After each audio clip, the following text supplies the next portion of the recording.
Hello and welcome everybody to another episode of Books and Bytes. Today, we're diving into Convenience Store Woman by Sayaka Murata. And it's a book that really gets under your skin and it makes you question what it means to fit in and find your place in the world. Yeah, and I think what's so compelling about this book is it takes this seemingly really mundane thing, a convenience store, right? Yeah. And turns it into a stage for exploring these really profound questions Yeah. about identity, societal expectations, and this, search for belonging. Right, you think you're going into this, lighthearted story about a woman who loves her job, but it becomes this really sharp commentary on how we define normal Yeah. and the pressures to conform. Exactly. And at the heart of it all is Keiko Furukura. She's our protagonist. A very unconventional protagonist who has spent the last 18 years working at the same convenience store. And for her, the store isn't just a job, it's a sanctuary. It's a world of order and purpose where she feels truly comfortable. And she's almost like an anthropologist. She's observing and mimicking the behaviors of those around her to fit in. But you get the sense that she doesn't quite grasp the underlying emotions or motivations Yeah. driving those behaviors. Yeah, she's learned the script of how to be normal, but she's not fully invested in the performance. And the convenience store, with its, clear rules and routines, becomes this perfect stage for her to play this role. I love that opening line of the book. A convenience store is a world of sound. It immediately draws you into Keiko's sensory experience of the store you know. How she perceives the world through the beeps of the scanner and the rustling of plastic bags and the hum of the refrigerators. Yeah, and it's so vivid. And it just sets the tone for her unique way of understanding her surroundings. She's hyper aware of all the details, the sounds, the smells, the textures, almost like she's trying to decode a complex system. And to her, the convenience store is a system that makes sense. But it wasn't always this way for Keiko. You know, the book gives us these glimpses into her childhood, where her strangeness made her an outsider. Remember that scene with the dead bird in the park? Oh, yes, that was chillingly perfect. It's a perfect example of how her logic and reactions differ from what's considered normal. Her father makes a comment about how much he loves yakitori. And Kaiko, in her very practical mind, immediately suggests grilling the dead bird they found for dinner. Right, and the reactions of the adults around her, the horror and disgust, highlight just how much she struggles to understand social cues and expectations. She's constantly trying to make sense of a world that seems to operate on a different logic than her own. And that pattern continues throughout her school years, too. Whether it's using a shovel to break up a fight between two boys, or trying to calm her hysterical teacher with a bizarre scene from a TV show, her attempts to help always seem to miss the mark.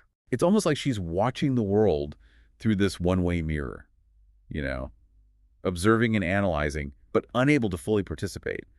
And she becomes adept at mimicking those around her, creating this facade of normalcy, but you always sense this underlying detachment. It's her survival mechanisms. Yeah. She learns to follow the script of social interaction, but she never truly internalizes it. And that leads us to her discovery of the Smile Mart convenience store, which becomes this turning point in her life. It's like she stumbles into this parallel universe where everything suddenly makes sense. The sterile, brightly lit space, the neatly arranged shelves, the crisp uniforms. It's a world of order and predictability that appeals to her so deeply. And the training process, it's fascinating. She embraces the rules and rituals of the store with this almost religious fervor. She excels at mimicking this perfect customer service voice and demeanor, even though she doesn't fully understand the emotions behind it. It's like she's finally found a place where her mimicking abilities are not only accepted, but celebrated. Remember when the trainer praises her and says, "Miss Furukura, that's perfect, nice and spirited, keep it up." It's like she's finally found a place where she can be herself, or at least the version of herself that the convenience store requires. And that sense of belonging intensifies even more on opening day when the store is flooded with customers. And amidst all this chaos and disruption, Kaiko finds her rhythm. She finds her place in the machine. There's that powerful line where she describes this feeling. At that moment, for the first time ever, I felt I'd become a part in the machine of society. I've been reborn. And it's not just a job, It's an identity, a purpose. Yeah, the convenience store becomes her world. It's a microcosm of society where she can excel and find meaning. And she eats almost exclusively from the convenience store, immersing herself in its products and routines. The author even uses this metaphor of describing her body as being made entirely of food from the store, like as much a part of it as the magazine racks or the shelves stocked with instant noodles. She's literally become one with the convenience store. And you see this contrast between the vibrancy that she experiences within the store and the almost emptiness of her life outside of work. Her interactions with her friend Miho and her sister highlight this gulf between her worldview and that of those considered normal. Yeah, it's like she's speaking a different language, one that's rooted in the logic and routines of the convenience store, but it doesn't quite translate to the complexities of human relationships. Right. And then enters Shiraha, this unemployed, cynical character who kind of throws a wrench into Keiko's carefully ordered world. And he's a stark contrast to Keiko, openly rebelling against societal expectations. Yet he also represents another form of outsiderness. He's such a fascinating character because he really forces her to confront the limitations of her own worldview. His blatant disregard for social norms both intrigues and disturbs her. He's a challenge to her carefully constructed sense of order. And their relationship takes this really bizarre turn when she offers to let him live with her, not out of romantic love or even friendship, but as a kind of social experiment. Right. She's trying to appease this constant pressure from her family and friends, who see her single status as a problem. She's essentially using Shiraha as a prop to achieve a semblance of normalcy in the eyes of others. Right, and to her surprise, it works. Her sister is overjoyed. Her friends are offering relationship advice. Her coworkers are treating her differently. She's finally fixed, at least superficially. But what's so striking is that she remains so detached throughout this whole charade. She's observing the reactions of others, almost like she's conducting a scientific study on social dynamics. It's like she's become even more aware of the performance aspect of human interaction. Yeah. She's playing the role of the woman in a relationship, without truly understanding or feeling the emotions that typically go along with it. And Shiraha, despite his initial resistance, eventually embraces his role as the kept man. He's found a way to escape the pressures of society by playing along with her game. But this facade of normalcy, this performance of a conventional relationship can't last forever. Right. Cracks begin to appear when Shiraha's sister-in-law shows up, determined to drag him back into the real world. She sees their living arrangement as absurd and unsustainable, and she berates both of them for their lack of ambition and conformity. And this confrontation is a turning point for Keiko. She's forced to confront the fact that even with Shiraha in her life, she's still being judged and pressured to conform. The illusion of normalcy has been shattered, and she realizes that she'll never truly be accepted on society's terms. And this leads to a powerful moment of self-awareness, a recognition of her own inability to decipher these complex rules of social interaction. It's that scene where she tells her sister that she'll do whatever she's told. Just give her specific instructions on how to be normal. It's a cry for help, A desperate plea for someone to explain the rules of a game that she doesn't understand. But instead of offering guidance, her sister breaks down, overwhelmed by the realization that Keiko may never be cured. And it's Shiraha who seizes the opportunity, manipulating the situation to his advantage. He concocts this story about a fight with Keiko, presenting himself as the flawed boyfriend in need of her support. Oh, it's brilliant. It's brilliant manipulation, playing on her sister's desire for a simple, understandable narrative. Suddenly, Keiko is no longer the problem Shiraha is. And in a way, this shift allows her sister to feel a sense of comfort. She'd rather believe that Keiko is normal, even if her relationship is troubled, than face this unsettling truth, that Keiko's way of thinking might be fundamentally different. It's so much easier to deal with a problem that has a clear solution than to grapple with this ambiguity of Keiko's condition. So Shiraha has cemented his position as the problem, and Keiko is temporarily relieved of this pressure to conform. But the story takes another twist. When Shiraha's sister-in-law returns, this time armed with technology. Right. She's tracked him down using a phone app, this chilling reminder of how technology can be used to monitor and control those who deviate from the norm. It's Big Brother in action. And she's not buying Shiraha's story about him and Keiko being this loving couple. She sees right through their charade. She berates them both, demanding that they get real jobs and contribute to society. It's a harsh wake-up call for Keiko, who realizes that even pretending to be in a conventional relationship isn't enough to appease society's demands. She's still seen as a failure, a burden. Yeah. And this realization leads to a significant shift in her thinking. She decides to quit her job at the convenience store. It's such a bold move, and it speaks to how disillusioned she's become. The one place where she felt truly comfortable, the one place where she felt like she belonged, is now tainted by the same judgment and pressure that she's experienced in the outside world. Right. It's as if the outside world has seeped into the convenience store and contaminated its pristine order. And she's also realizing, that she's hit ceiling at the store. She's been there for 18 years. There's no room for advancement. She's become stagnant. Leaving the store throws her into this state of disorientation. Her daily rhythm is disrupted.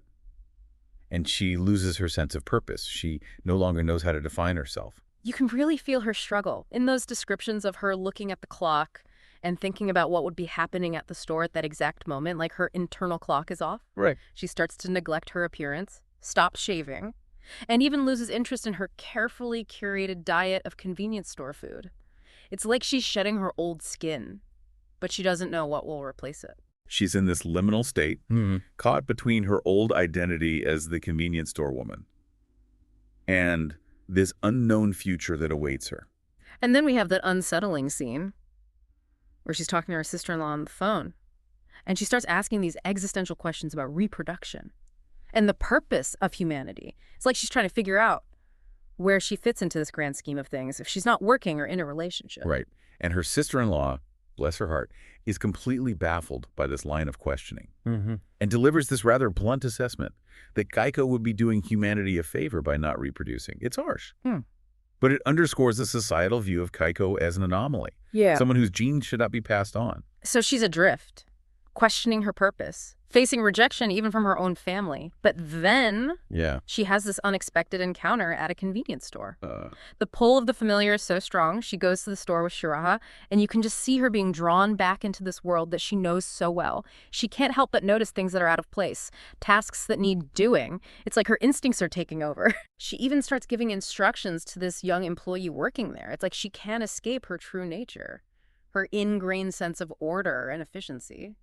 And when Shiraha tries to stop her, she has this epiphany, a moment of profound self-discovery. She realizes that being a convenience store woman isn't just a job, it's who she is at her core. Right.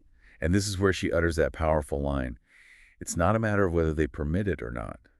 It's what I am. Yeah, it's a declaration of independence, this rejection of the pressure to conform to these societal expectations. And she's finally embracing her true identity, even if it's unconventional. And this realization gives her the strength to break free from Shiraha's grasp. She no longer needs him to provide that facade of normalcy because she's found her own sense of belonging, not in a relationship or a family, but in this world of the convenience store. It's where she feels most alive, most connected to the world. And that's what makes this book so thought-provoking. It challenges us to reconsider our own definitions of success and fulfillment. Can true happiness be found outside those conventional paths of career, marriage, and family? Keiko's story suggests that it can. It's a powerful message, especially in a world that often pressures us to conform to a very narrow definition of what it means to be normal. But the book doesn't offer these easy answers. It leaves us with a sense of ambiguity, this lingering question about what the future holds for Keiko. Yeah, the ending is both hopeful and uncertain. She leaves Shiraha behind and sets out to find a new convenience store to work in, ready to embrace her true calling. But we don't know, what challenges she'll face, what judgments she'll encounter, or whether she'll be able to find that same sense of belonging in a new environment. That final image of the book is so striking. She sees her reflection in the convenience store window and recognizes herself as a being with meaning. It's this beautiful moment of self-acceptance, this recognition that her value doesn't come from fulfilling societal expectations, but from embracing her own unique way of being in the world. And that's what makes Convenience Store Woman such a compelling read. It's this quiet but powerful story that really stays with you long after you finish the last page. It makes you question your own assumptions about normalcy, belonging, and the search for meaning in a world that often feels chaotic and overwhelming. Right. It's a reminder that there's no one right way to live, and that sometimes the most ordinary settings can hold extraordinary meaning.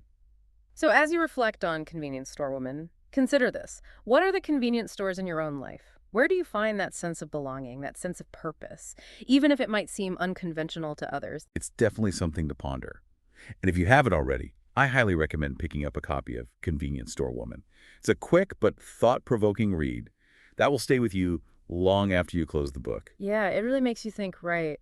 What are those places, those activities, those roles that give us a sense of belonging, even if they don't fit that conventional mold? Absolutely. And Convenience Store Woman does this brilliant job of not providing those easy answers. Yeah. It doesn't tell us whether Keiko's choice is right or wrong. It just presents her journey and invites us to consider, the complexities of her situation. And that's what makes it so much more than just a story about a woman who works in a convenience store.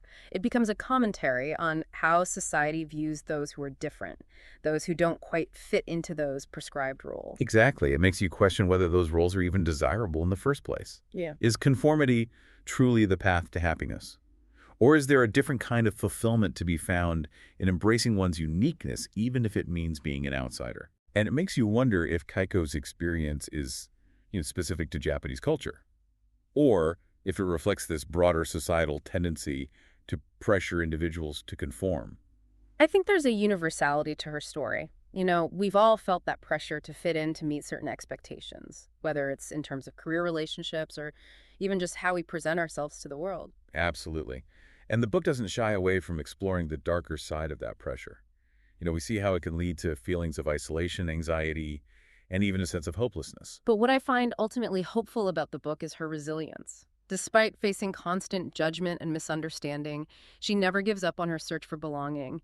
And in the end, she finds it in a way that's authentic to her, even if it might seem unconventional to others. Right, it's a reminder that sometimes the most fulfilling paths are those that we forge for ourselves, even if they lead us outside those well-worn paths of societal expectations. So as you reflect on Convenience Store Woman, consider this. What does it truly mean to be normal? And is it even something worth striving for? Maybe true happiness lies in embracing our own unique ways of being in the world, even if it means defying the expectations of others. It's definitely a book that'll stay with me, and I hope it sparks some thought-provoking conversations for our listeners as well. Thanks for joining us for another deep dive into Books and Bytes.